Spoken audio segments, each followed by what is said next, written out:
Chapter 1. News of the Engagement. My mother never came to meet me at Bursley Station when I arrived in the Five Towns from London. She always had other things to do. She was getting ready for me. So I always walked alone up Trafalgar Road, between the factories and past the football field. And so tonight I had time to think. I had some very important news for my mother, and I didn't know how to tell her. I wrote to my mother every week to tell her what I was doing. She knew the names of all my friends. I often wrote about eggs and her family, but it's difficult to write in a letter. I think Agnes likes me. I'm in love with her. I'm sure she likes me. I think she loves me. I'm going to ask her to marry me. You can't do that. Well, I couldn't do it. And on the 20th December, I asked Agnes to marry me, and Agnes said yes. But my mother didn't know anything about it. And now, on the 22nd of December, I was coming to spend Christmas with my mother. My mother was a widow. I was her only son. And now I was engaged, and she didn't know. I was afraid she was going to be a little unhappy, and I was ready for a difficult evening. I walked up to the front door, but before I put my hand up to ring, the door opened, and there was my mother. She put her arms around me. "Well, Philip, how are you?" And I said, "Oh, I'm all right, Mother. How are you?" She smiled at me. She looked excited and younger than her 45 years. There was something strange in her smile. I thought, she knows I'm going to get married. How does she know? But I said nothing. You have to be careful with mothers. I'll tell her at supper, I decided. I went upstairs to my bedroom. When I came down, my mother was busy in the kitchen. I went into the dining room, and here I had a surprise. There were 3 chairs around the table, and 3 plates and 3 glasses. So Agnes was coming. I didn't know how my mother knew, but she did know. She and my wonderful Agnes were planning a surprise for me. Agnes was coining to Bursley for Christmas. There was a ring at the door. "It's Agnes," I thought, and running to the door, I opened it. It was Mr. Nixon. Mr. Nixon was an old friend of the family. He was a large, strong man of about 49 or 50. He was very helpful to my mother after my father's death. "Good evening, young man," he said. "It's good to see you back in Bursley." "Mr. Nixon has come for supper, Philip," said my mother. Mr. Nixon often came to supper during my visits to Bursley, but never on the first night. I liked him, but I wasn't very happy to see him tonight because I wanted to talk to my mother. I couldn't talk to her about Agnes with Mr. Nixon sitting at the table.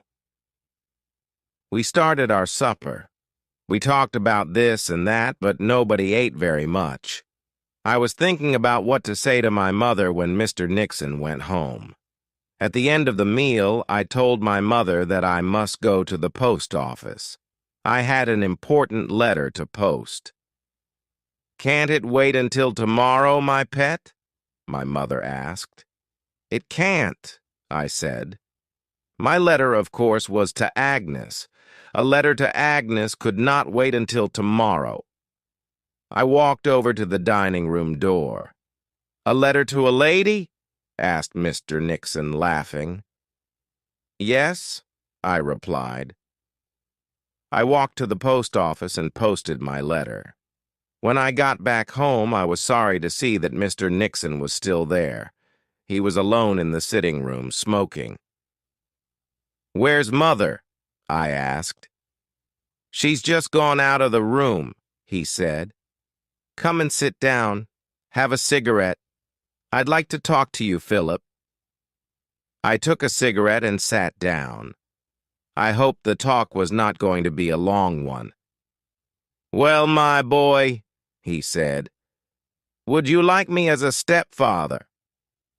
For a second, I could not move or speak. "What?" I said. "You mean you and my mother?" "Yes, my boy, I do. I asked her yesterday, and she said yes. I've wanted to ask her for a long time." I think she knew that. Did she tell Jan in her letters? No. It's difficult to write in a letter, of course. She couldn't really write.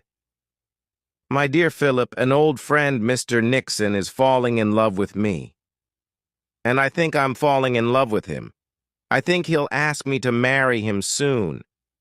I don't think your mother could write that, could she? I laughed. "Shake hands," I said. "This is wonderful news." After a moment, my mother came in, a little red in the face. "The boy's very happy, Sarah," said Mr. Nixon. I said nothing about my own plans that evening. It was something new to me that my mother could fall in love, and that a man could fall in love with her. It was something new to me that she was lonely in our old house, and that perhaps she wanted a new life. Perhaps, like all sons, I thought only about myself and my life. So I decided to say nothing about my news, and that evening, my mother came first for me. I could tell her about Agnes tomorrow. We live and learn.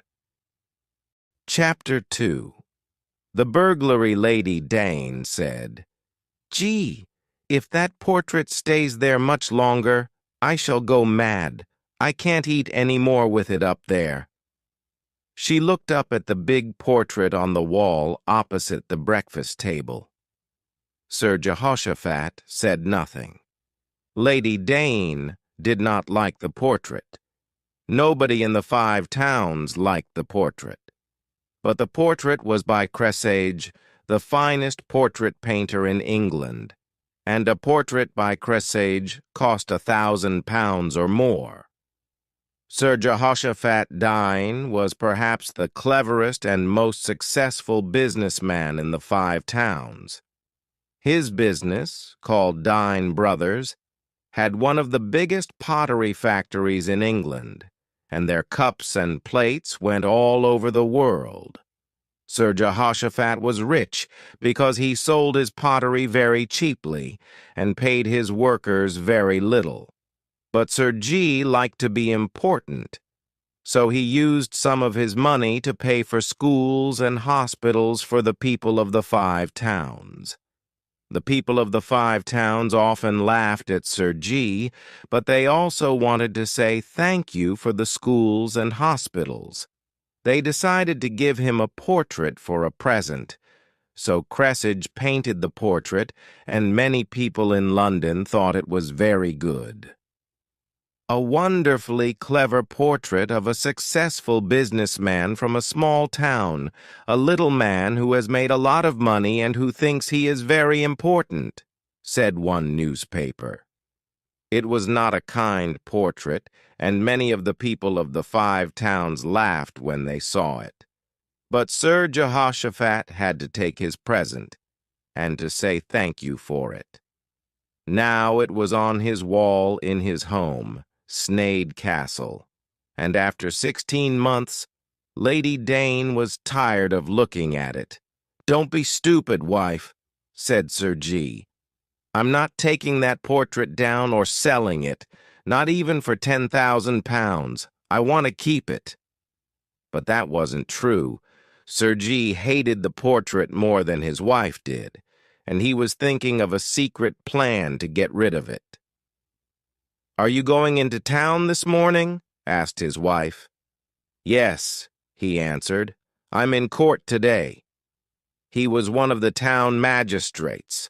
While he traveled into town, he thought about his plan for the portrait. It was a wild and dangerous plan, but he thought it was just possible. That morning, the police were very angry with Sir G. A man was in court, and the police said he was a burglar. They wanted him to go to prison for 5 years or more, but Sir G did not agree. He said there was no proof that William Smith was a burglar. The other magistrate was very surprised at this, and the police were very cross. But William Smith left the court a free man. Before he left, Sir G asked to see him in his office. "Smith," said Sir G, looking at him carefully, "you were a lucky man this morning, you know." Smith was a small, thin man with untidy hair and dirty clothes. "Yes, I was lucky," he answered. "And what do you want from me?" "I hope I can help you," said Sir G. "I don't know if I want help, but I never say no to money." "Sit down," said Sir G. William Smith sat down at Sir G's desk. "Well," he asked, "I want you to steal something from my house, but it won't be a crime." "What?" Smith was very surprised. "In my house, Sneyd Castle, there is a portrait of myself. I want someone to steal it." "Steal it?" "Yes." "How much will you pay me for doing it?" "Pay you?" said Sir G. "It's a cresage. You'll get £2,000 for it in America." And Sir G told Smith the story of the portrait and why he wanted to get rid of it. Smith thought for a minute and then said, "All right, I'll do it, just to help you." "When can you do it? Tonight?" "No," said Smith. "I'm busy tonight." "Well, tomorrow night." "I'm busy tomorrow, too." "You're a busy man," said Sir G. "Well, business is business, you know," said Smith. "I can do it the day after tomorrow." "But that's Christmas Eve." "Well, it's either that or Christmas Day. I'm busy again after that." "Not in the 5 towns, I hope," said Sir G. There's nothing left in the 5 towns." So they agreed on Christmas Eve. "Now," said Sir G, "I'll describe the rooms in Sneyd Castle to you. Then you'll know where—" William Smith looked at him and laughed loudly. "Describe the rooms to me? Do you think I'm stupid? I'm a businessman. Know Sneyd Castle better than you do." On the afternoon of the 24th of December, when Sir Jehoshaphat came home to Sneyd Castle, his wife was packing suitcases. The Danes were going to their son's house for Christmas. Their son John had a new wife and a new baby, and he wanted to spend Christmas in his new home with all the family. Sir G said nothing to his wife immediately. He watched her for a while, and then later, during tea, he said suddenly, "I can't come to John's house this afternoon." "Oh, G!" she cried. "You are difficult. Why didn't you tell me before?" He didn't answer the question. "I'll come over tomorrow morning, perhaps in time for church." "There's no food in the house, and the servants are all going away on holiday. There's nobody to cook for you. I'll stay with you if you like." "No, I'll be all right." Lady Dane went to her sons, leaving some cold food for Sir G. Sir G had a cold, silent meal in front of his portrait. He was alone in the castle, and that was a good thing, he decided. There were no servants to wake up and hear William Smith at work. Sir G was a little afraid. Perhaps it was dangerous to bring a burglar into the house.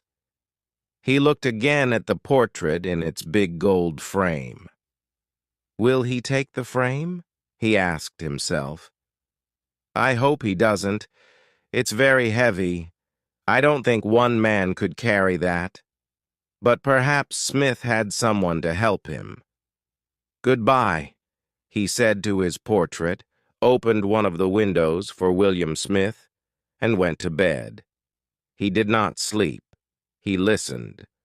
At about 2 o'clock, there were a few noises. They stopped, then started again. Smith was at work.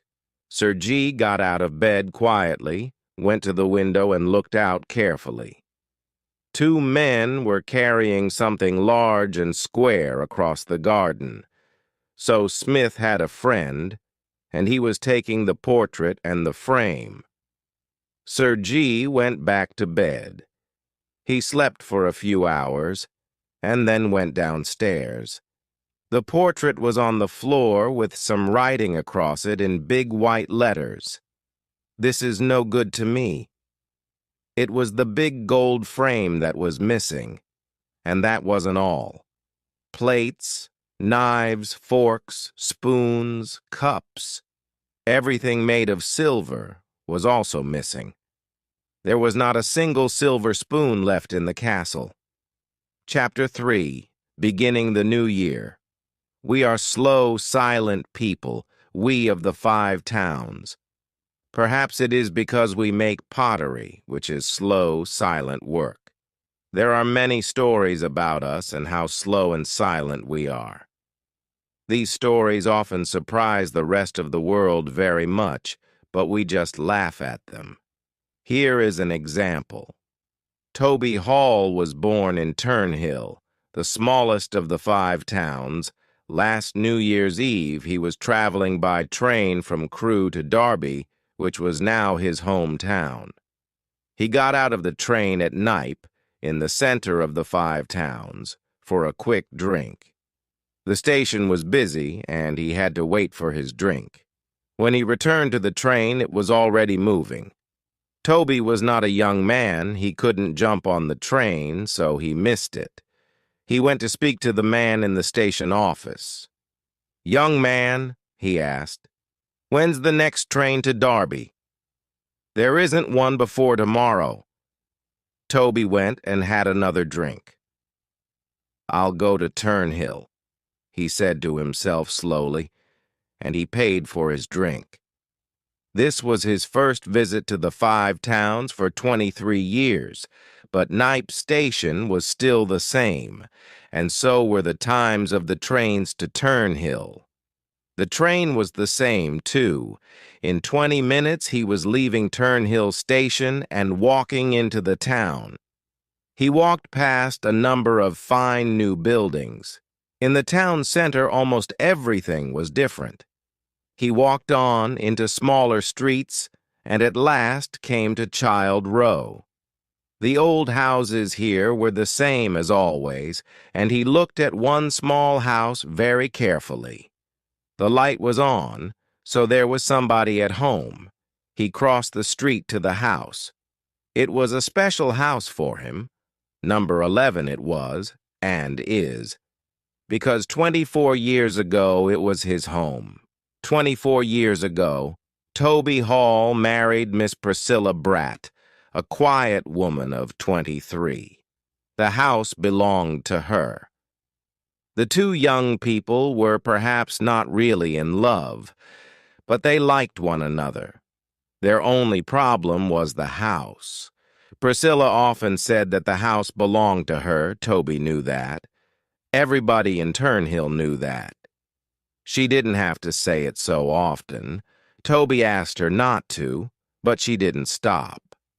He was happy to live in his wife's house, but he didn't want to hear about it every day. And alter a year, it was too much.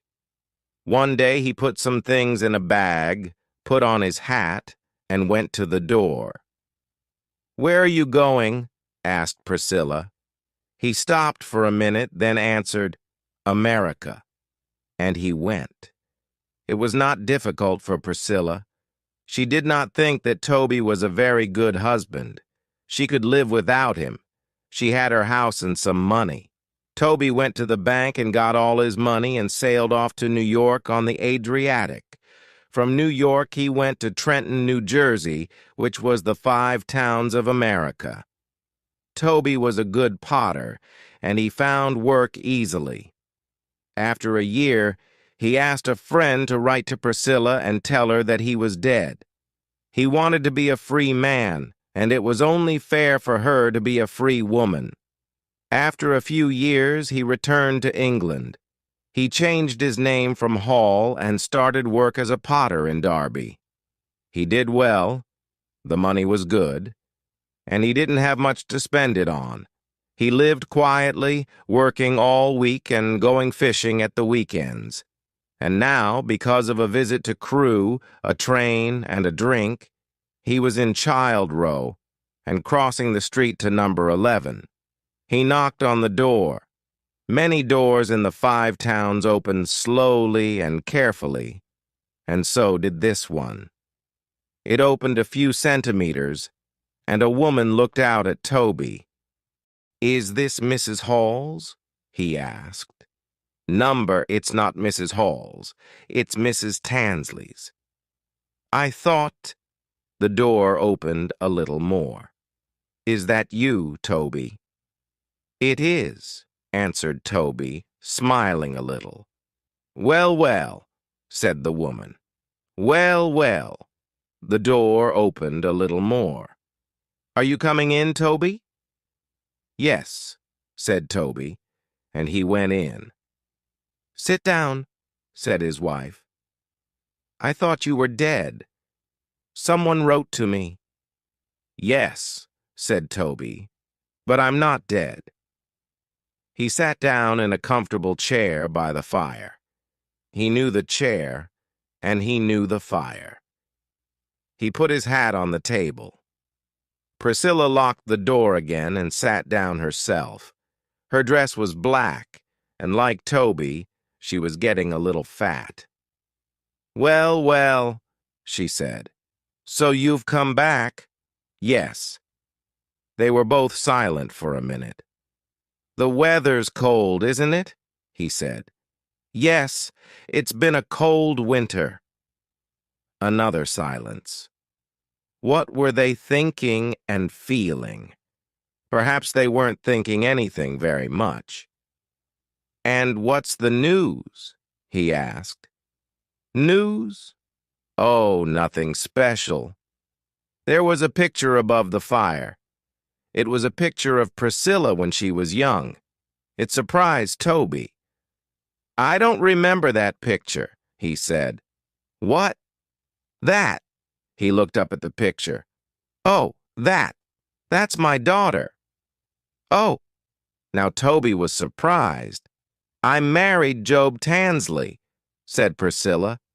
"He died 4 years ago. She's married," she said, looking up at her daughter's photograph. "She married young Gibson last September." Well, well, they were silent again. "That's a good fire," said Toby, looking at it. "Yes, it is. Good coal. 70 pence a ton." Again, they were silent. "Is Ned Walklate still at the pub?" Toby asked. "I think so," said Priscilla. "I think I'll go round and have a drink," said Toby, standing up. He was unlocking the door when Priscilla said, "You've forgotten your hat, Toby." "No," he answered. "I haven't forgotten it. I'm coming back." They looked at one another, speaking without words. "That'll be all right," she said. "Well, well." "Yes." And he walked round to the pub. Chapter 4. The Silent Brothers, John and Robert Hessian, brothers and bachelors, sat together after supper in their house in Oldcastle Street, Bursley. Both brothers were wearing black because of the death of their older sister 3 months ago. Maggie, the servant, came in to take the supper things off the table. "Leave the coffee, Maggie," said John, the elder brother. "Mr. Liversidge is coming to visit." "Yes, Mr. John," said Maggie. "Slate, Maggie," said Robert. "Yes, Mr. Robert," said Maggie. The slate was on a table near the fire. Maggie gave it and its pencil to Robert. Robert wrote, "Why is Liversidge coming?" And he pushed the slate across the table to John. John wrote on the slate, "I don't know. He telephoned. He said he wanted to see us tonight, and he pushed the slate back to Robert. John was 42 years old and Robert 39. They were tall, dark men, and both were well and strong, and there was nothing wrong with their hearing. 10 years before, the brothers had a quarrel. The quarrel was a stupid one, like many quarrels. The morning after, Robert did not answer when John said something to him. "Well," said John to himself, "if he doesn't speak, I won't speak." And then Robert thought the same thing. Maggie was the first to see that the brothers were not speaking. Then it was their best friend, Mr. Liversidge, the solicitor, and some of their other friends. But nobody said anything to them. The people of Bursley thought it was funny and wanted to know which brother would win the quarrel. So Bursley watched the two men carefully, waiting for one of them to speak. But for 10 years the brothers went on living together in the same house, and neither man spoke a single word to the other. Life without words was very difficult for the brothers, but it was also difficult for their servant. Maggie gave them the slate because it was easier for her when the brothers wrote things down. It was difficult for their friends, too. They began to be a little bored when, at parties, each Hessian talked to everybody in the room, but not to his brother.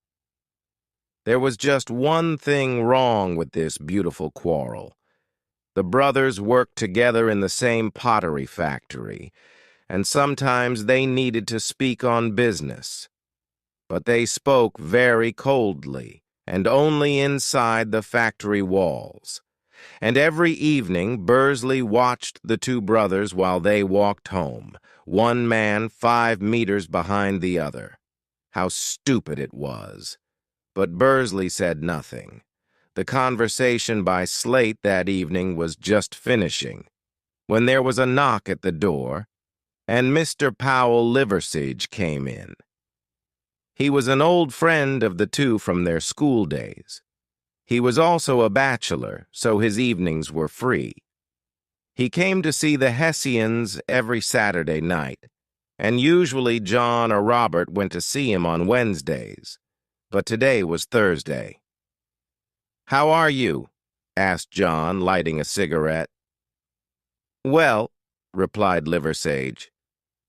"How are you, Powell?" asked Robert. "Not too bad." "And you?" He sat down, and Robert gave him a cup of coffee. "Well," said Liversidge after a minute. He sounded a little uncomfortable. "We've found your sister's will at last." "You haven't? When?" asked John. "This afternoon. It was with some old papers in the bank. Did you know that she had more than 12,000 pounds? "No," said Robert. The brothers knew that their sister, Mrs. Mary Bott, was rich. They knew that she had no children, and they knew, of course, that they were her only brothers. When she died 3 months ago, nobody could find her will. And now here it was. 12,000 pounds between two people was a lot of money for each of them. But what did the will say? The two men wanted to know very much. But did they ask the question? Oh, no. Neither man wanted to be the first to speak. And so they sat in silence. "Do you want me to read the will to you?" asked Liversidge at last. "Yes," they both answered. Liversidge took the will out of his pocket. "Now, I didn't make this will," he said, "so please don't get angry with me." This is what he read. "You are both very stupid, John and Robert, and I've often said so. Nobody understands why you quarreled like that about Annie Emery. Your life is difficult, but you've also been very unkind to Annie. She's waited 10 years already. So, John, if you marry Annie Emery, I shall give all my money to you. And Robert, if you marry her, I shall give it all to you. And you must be married in 12 months' time. And if neither of you marry her, then I give all my money to Miss Annie Emery, businesswoman, of Duckbank, Bursley. Mary Ann Bott, widow there. That's all. Liversidge finished. Let me see, said John. Liversidge gave him the will, and he looked at it carefully. Robert walked around the table and looked at the paper in his brother's hand. All three men were silent for a few minutes. Each was afraid to speak, and even afraid to look at the others. Well, I must go, said Liversidge, standing up. I say, said Robert, you won't say anything about Tills to Annie, will you? I will say nothing, agreed Liversidge, but it was wrong of him to say this because Annie already knew. The two brothers sat and thought for a long time. 10 years before, when Annie was a woman of 23 without family, she started a business for herself, which was a bookshop. John was in love with her, but so was Robert, and the two men quarreled.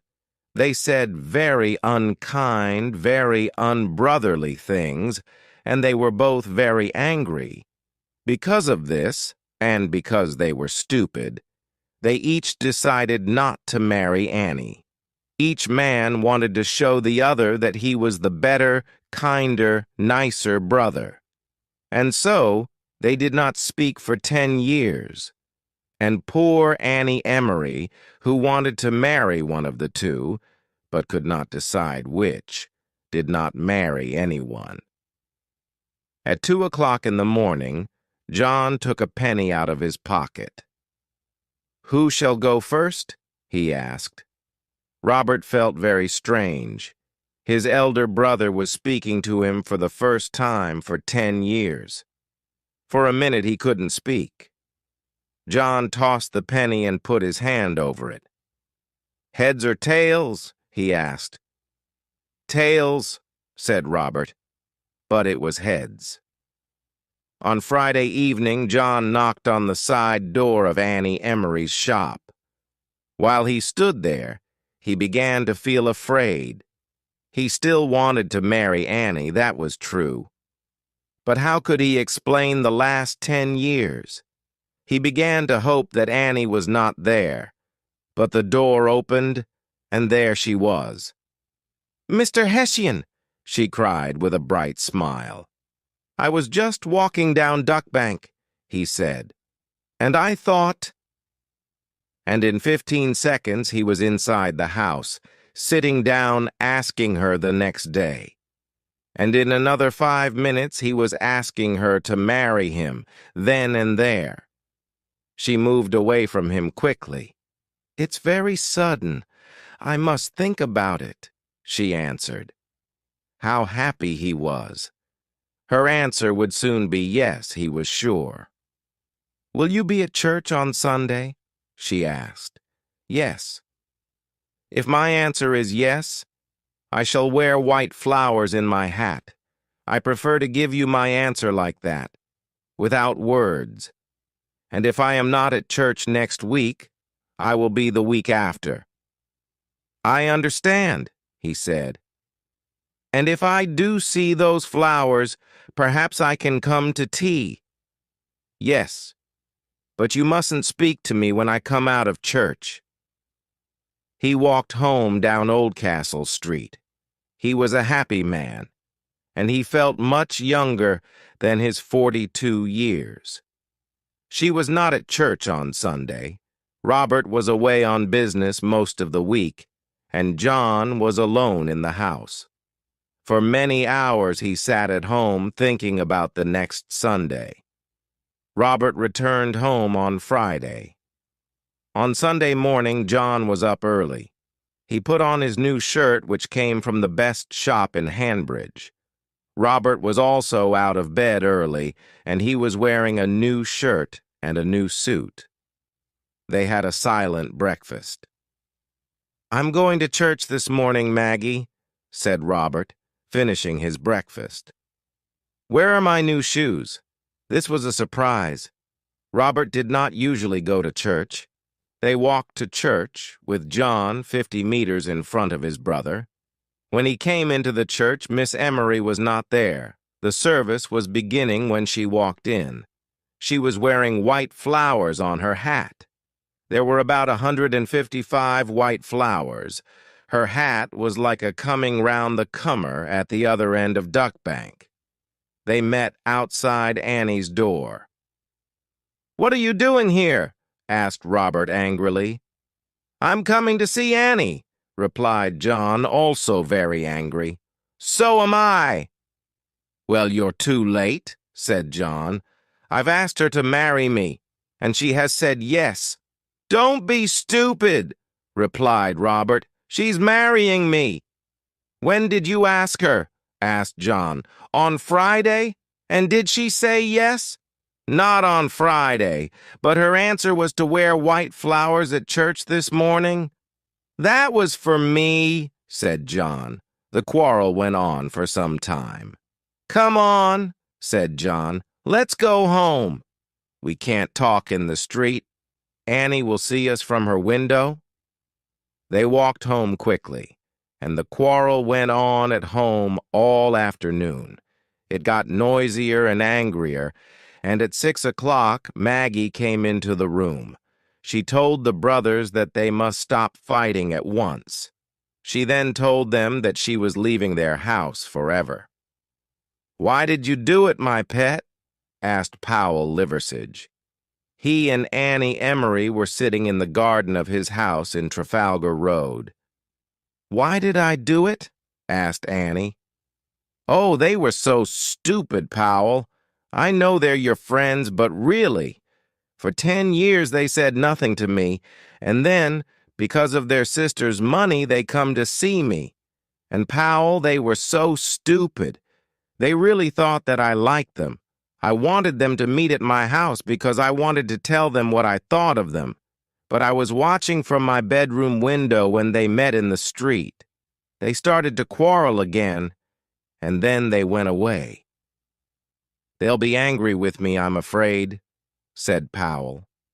"When they find out that we're going to get married. They'll say I want to marry you for the—" "I don't want the money, dear," said Annie. "They can keep their 12,000 pounds. Powell was a little sorry to hear this, but he said, "Yes, of course, dearest," and took Annie's hand. Just then, Powell's mother, who lived with him, came down the garden.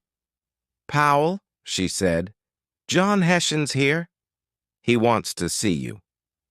"I must go," said Annie. "I'll go across the fields. Good night, Mrs. Liversidge. Good night, Powell." Liversidge went into the house and found John. "Powell," he said, "I've quarreled with Robert. I can't stay at home. Can I sleep in your spare room?" "Of course, John, of course." "I think I'll go to bed now, if that's all right." An hour later, there was another knock at the door, and Liversidge opened the door to Robert Hessian. "Hello, Powell," said Robert. "Can I sleep here tonight? I've had a terrible quarrel with John, and Maggie's gone, and I can't stay in the same house as John." "But what—" "Look, I can't talk. I'll go up to your spare room." "All right," said Liversidge. He took Robert up the stairs, opened the door to the spare room, pushed him in, and closed the door. What a night!